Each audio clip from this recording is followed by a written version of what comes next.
Hello, welcome to Dissident Canada. My name is Tyler. Apparently, not a lot of people are understanding what's going on with the No Kings protests that have been happening. For me, this weekend, for you, the past weekend, because live pre-recording. Um, they, like they think that the protest itself is there to achieve, like some destabilization effect, and it kind of is, but it's more complicated than that. um like there's a lot of people dunking on the protest. Fine, sure, like the people there look goofy, they're not that big. You've had um like people larping and shit. It is sad and kind of pathetic, but that's because you're not the target audience. Like, if you are a right winger, you look at these protests, uh, and the riots that followed at night, because that was always going to happen. And but you look at them and you're like, well, this is goofy, this is dumb. Why are they saying no kings? Trump isn't a king, he's elected. And when previously lost an election that was totally not above board, he relinquished power and came back again through the, standard process. Like, whatever you think, that's not a king. So, like, why would you run this narrative? Well, it's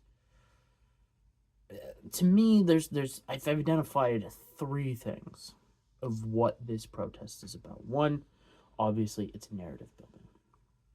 All right, you get to pretend that these, you know, slightly, at the best of circumstances, slightly unhinged people who are there, who yet again appear to be very old and very paid to be there, as can be shown by USAID handing out instructions in a few videos that I've seen. And the media covering the one in California from a helicopter so that they could see the perfectly orchestrated, you know, uh, no kings. Is that what it said? Yeah, it said no kings, and then vote yes on Prop 50 or whatever, which is the redistricting thing. And they had a totally in sync signage of people, people holding up signs to look like the American flag, go from the normal American flag to be upside down, signaling distress. Like, it's building a narrative, and the narrative is they're moving away from mostly the fascism. It's still there, okay, but they're transitioning away to that, to a more uniquely American thing, because the Antifa thing's kind of played out. It hasn't really worked. It's a thing that would very much work very well in Europe, where it originated. Um, but you're now going into the No Kings to bring it back to 1776. Why is America independent? Because we didn't want a king. And now you're bringing the parallel with King George in, and Donald Trump. Trump is a tyrannical king running America to ruin. That is the narrative they are building.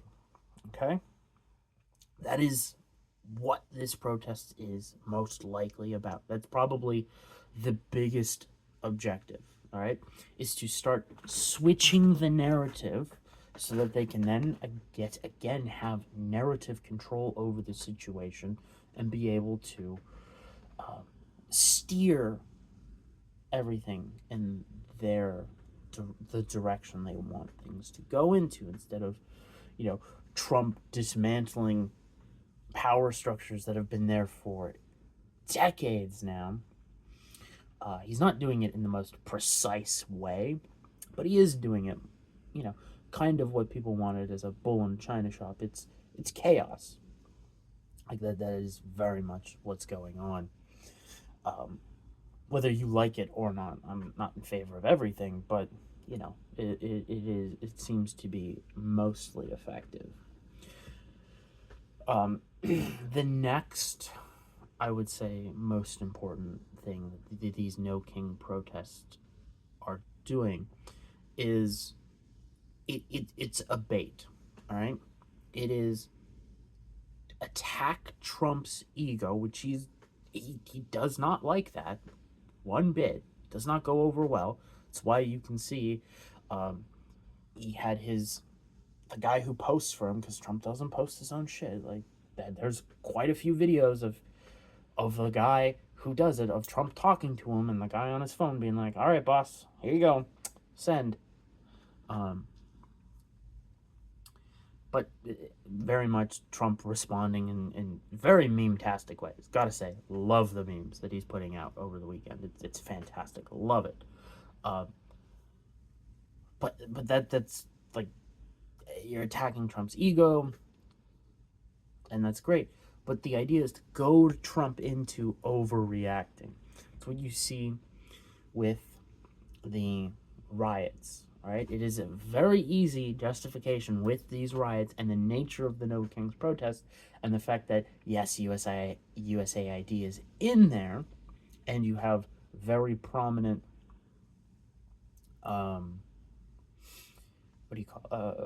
political figures and, say, commentators and such pushing this very much, it's an insurrection but not really type thing, so that Trump invokes the Insurrection Act, and then bam, they have their narrative, going back to the first thing, of Trump's a king, he just invoked the Insurrection Act. It's, then they'll have all their judges rule, or some of their judges come out and rule and say, this is an illegal order, blah blah blah blah blah, you're tyrannical, blah, blah, blah. What they've been doing, but it hasn't been working so well.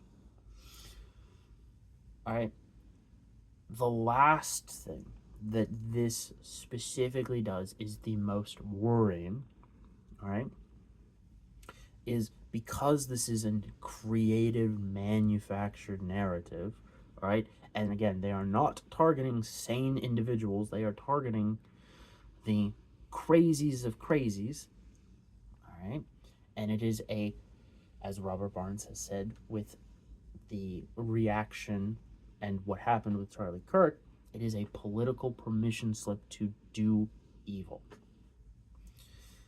That is the point of these protests. You create a media environment, again, where you demonize Trump as the tyrannical king that's taking over and destroying your freedoms and rights. And after, really, we can say, realistically, 60 years now? A little bit over 60 years, say 65 years, of Western media perpetuating this narrative of the left can do no wrong, they are inherently good, therefore they can go out and do the most heinous shit. You're likely going to see an uptick in left-wing political violence due to, again, the media, in all likelihood, helping manufacture this narrative and definitely pushing it, all right?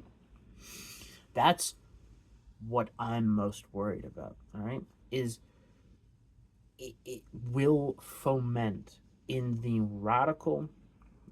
most radical parts of the left in America and around the West, because, again, Canada had to get involved in this as well. So a small protest in Canada was just... Why? But the people they're targeting is not who everybody thought they were suspecting. All right? Richard Barris gave a little bit of insight to this on his Friday show when he had Viva on. He hinted at what was going on. Richard's doing a poll to see who is the most radicalized part of the American populace, which ones are most likely to do violence, and what is their, demographics and breakdowns. And he hinted at their professional managerial class. And to me, that makes a lot of sense. All right? Just without, Barris giving, all the secret sauce of his poll that he's done. Like, if you look at the most fervent people just over the last 5 years of buying into left-wing propaganda, they are professional managerial class, always. And they are batshit insane. Like, think of the crazy HR lady from like 20 years ago or 10, 20 years ago. Think about how they are now. You know, if you've worked where you've had to see the crazy HR lady, and think how crazy they are now. All right? That is professional managerial class. But also think about teachers, professional managerial class, how radicalized they are into left-wing ideologies. And how, again, after Charlie Kirk and his assassination, how they were foaming at the mouth wanting more. These are the people you have to watch out for. You know, during the Summer of Love, the Black Lives Matter protest and riots, you had two New York lawyers, I believe they were New York lawyers, firebomb, I believe it was a police car, I don't exactly remember, and they got a slap on the wrist, all right? Like, with Trump attempting to bring sanity back to the United States and to a large percent the Western world through his policies,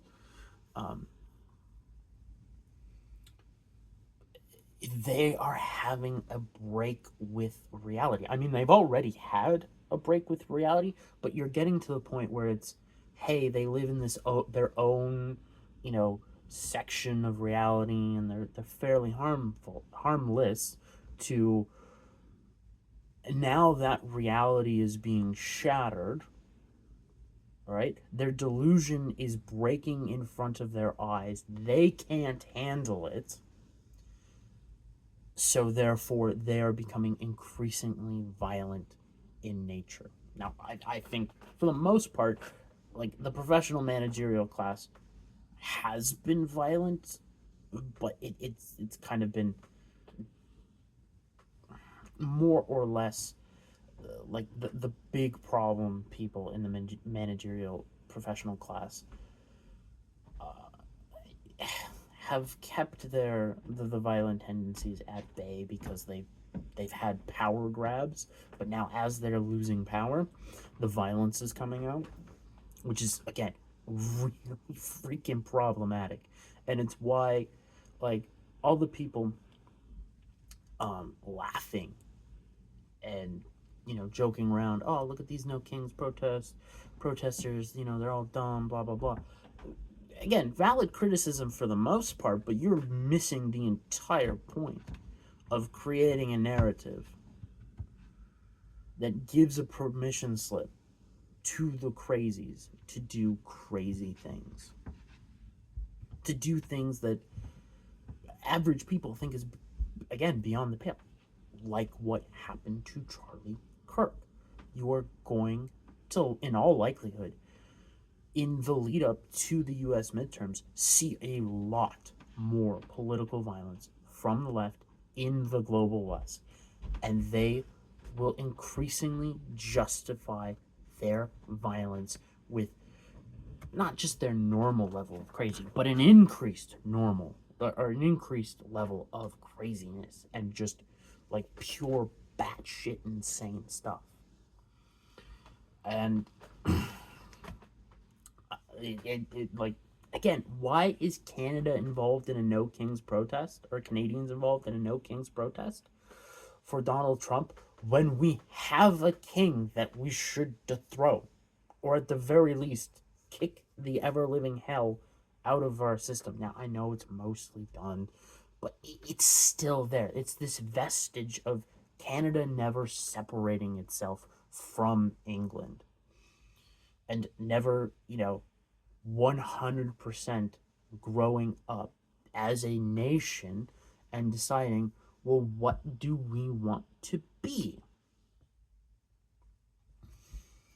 Anyways, yeah, that'll be the video for today. It's a little bit shorter, but like, there's not much to cover. I mean, I could go pull up videos of riots and be like, ah, yeah, see, here in Portland, the Portland crazies, they did the violence. We all knew that was going to happen. Ah, Chicago, they did some stuff in Chicago. Of course, it's Chicago. You know, like, what did you expect? You know? It's like, and of course it's after hours, because you're not going to, in broad daylight, in this current climate, at this point in time, take out a Molotov cocktail and start chucking them. Like, that's not how things go. That is the last stage of the attempted revolution that's going on. So tomorrow I have a video planned about the BC ostriches, because it is a perfect proxy issue, and it just becomes a better and better proxy issue for people as time goes on, and is a perfect reflection of Canada. And I don't think many people have talked about that. Like, I kind of touched on it in the first video, so talk about that. And then maybe Wednesday we'll see. Definitely going to go into the potential of an upcoming Canadian election, because it is becoming rapidly more apparent that is a high probability. And for the rest of the week, I don't know. We'll see what comes up. I mean, it's a little early in the Sunday afternoon for me, but I did catch some information about it's gonna get hot again in Gaza. And to me, it doesn't matter who broke the ceasefire. I said it was going to happen. Both sides have every reason. It does not matter to me.